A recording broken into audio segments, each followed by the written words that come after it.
Right, thanks you, Teresa. So very happy to be here at this webinar from Synode, and I hope to share some insights with you on the data analysis part and some of the best practices that we're using at BISC to do that.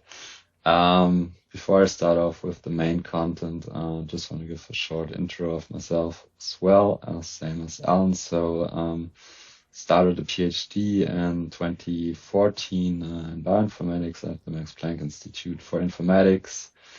They worked a lot with machine learning, focusing on viral infectious diseases, also on primer design in the immunological context.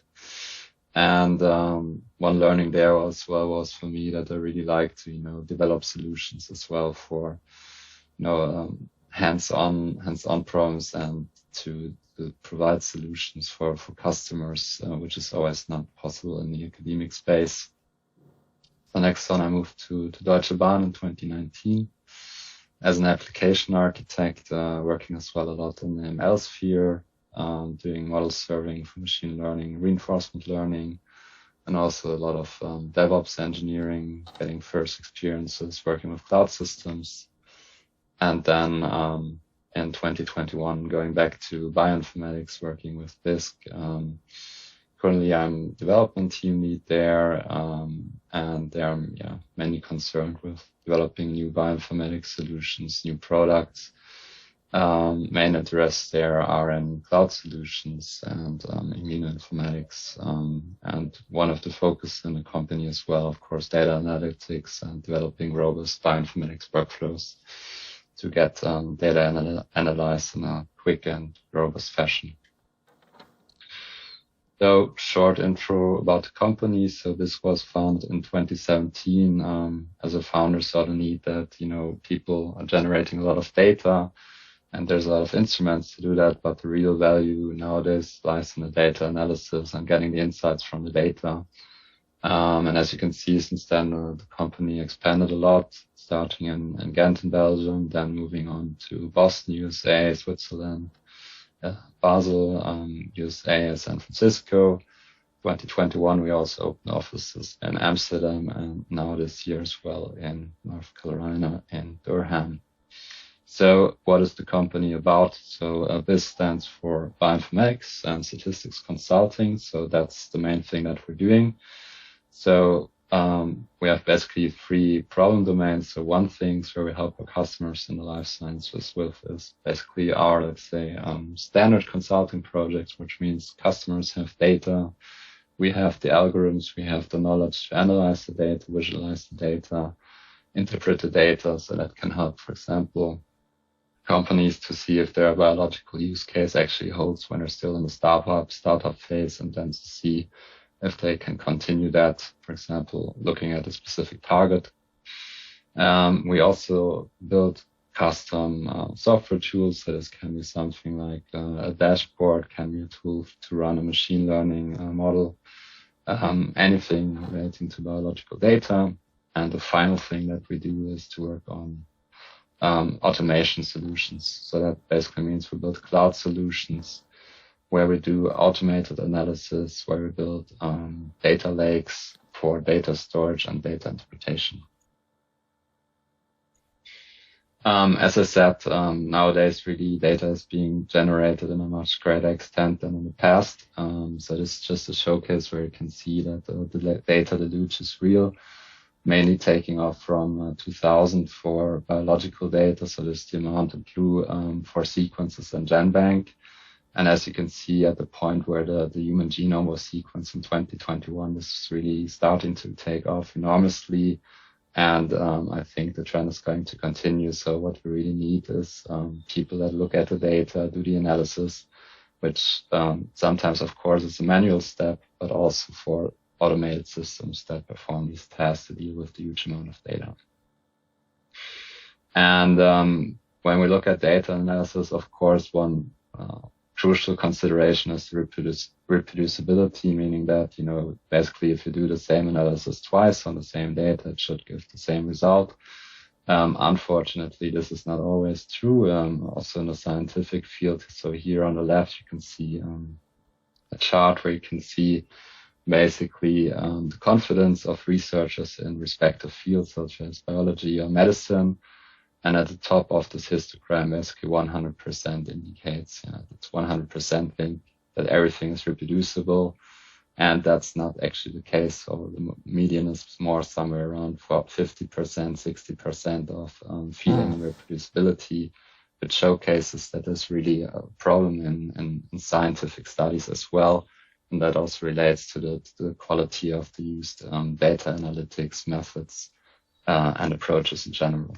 So one example where we can look into that in more detail is if we look at biological data, when you do studies on genes, for example. A lot of researchers, they're still using Excel for data analytics to collect their data.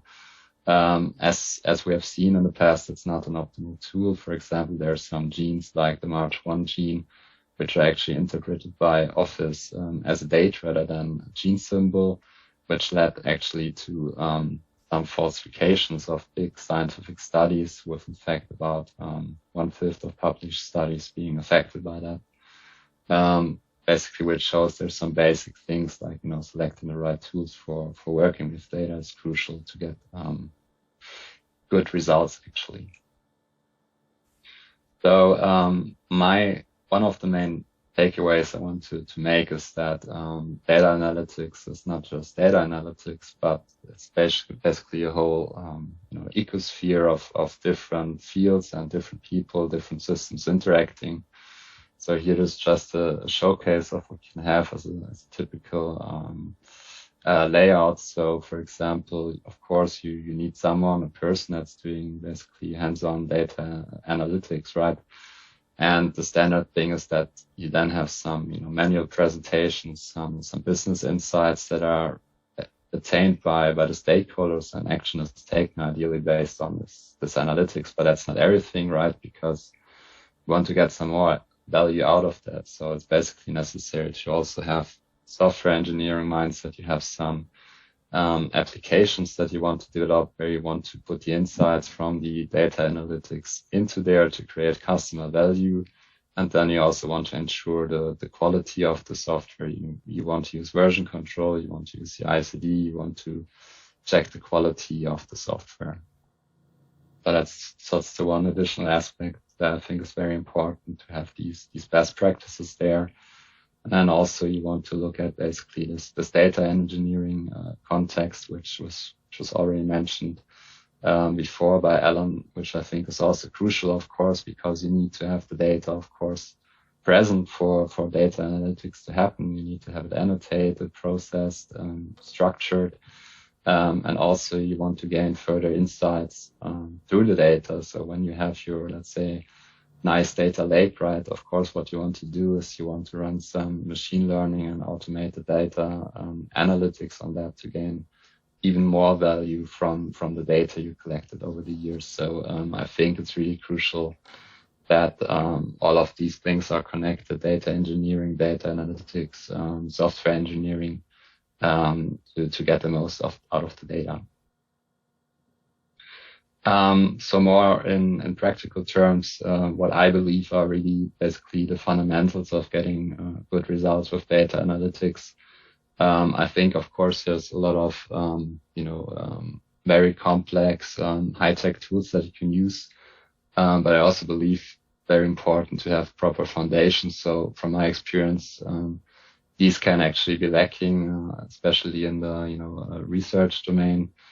One thing I definitely would always recommend is Git, meaning version control systems to track the code. So that allows you to, try out new things, if necessary, collaborate, do code reviews. So really an essential to working with code in general. Then, if you want to work on projects, structure them, monitor them, collaborate, I would definitely work with Jira to do that, because otherwise it will be very hard to keep track of what is going on and deliver projects on time. Another thing that's very important to me is having the software quality, and I think nowadays that can really be well enforced with CI/CD systems, meaning continuous integration and continuous delivery systems. so that the code is automatically tested and also automatically deployed to the servers where it's running. So that's more relating to making data analytics production ready. Then we have, of course, Docker and containerization tools in general, meaning tools where you can basically put all your dependencies in a container to ensure that your software is actually reproducible. Something which is always nice. A lot of people use, environments such as Conda for that. That's also an alternative. But if requirements aren't tracked, that will be a big problem when you want to bring your code into production.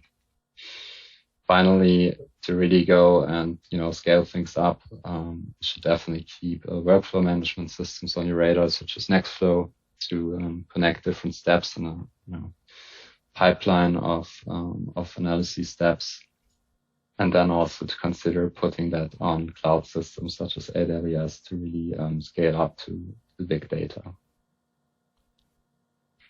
So now you may ask, okay, what is the Biscuit doing in this domain to write some solutions for providing these nice data analytics solutions to make them more robust, more efficient?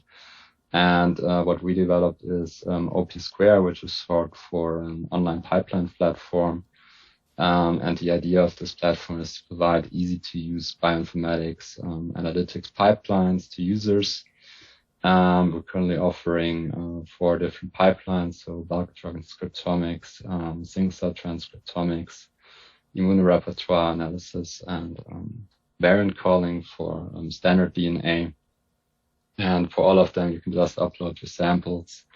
Then they're processed on the cloud, and then you get a nice short report, as you see on the right, about the quality of the data. And of course, also on the downstream processing results, which can then use to take further action based on the data. And I think that's a really nice solution that a lot of people can use, because at the moment there's, of course, lots of different standards out there. And on OP Square, we really make sure that we're using the best available tools, and also making sure that you get the results in the quickest possible manner.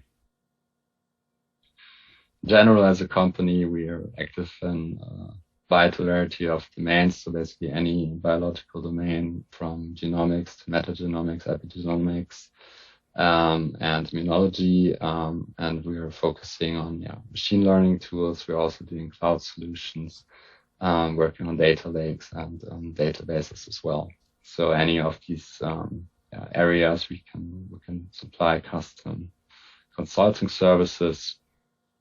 And we're working also with quite diverse customers, mainly focusing on companies in the pharmaceutical and biotech industry, meaning, of course, also big companies such as BASF, and also companies that are more focused on individual use cases like Absolute Antibodies, who are trying to develop new biologics as treatment, but also tech companies such as TechBio, which try to create value from data and make workflows accessible to end users that want to use biological data processing tools. So with that, I'm concluding my presentation. Thanks to you for your attention. And if you have any questions, then please feel free to ask me. And if you're interested in working with us, then don't hesitate to contact our CEO and founder, Martin Prespening. Thank you. Perfect. Thank you so much, Matthias. So we came from preparing the data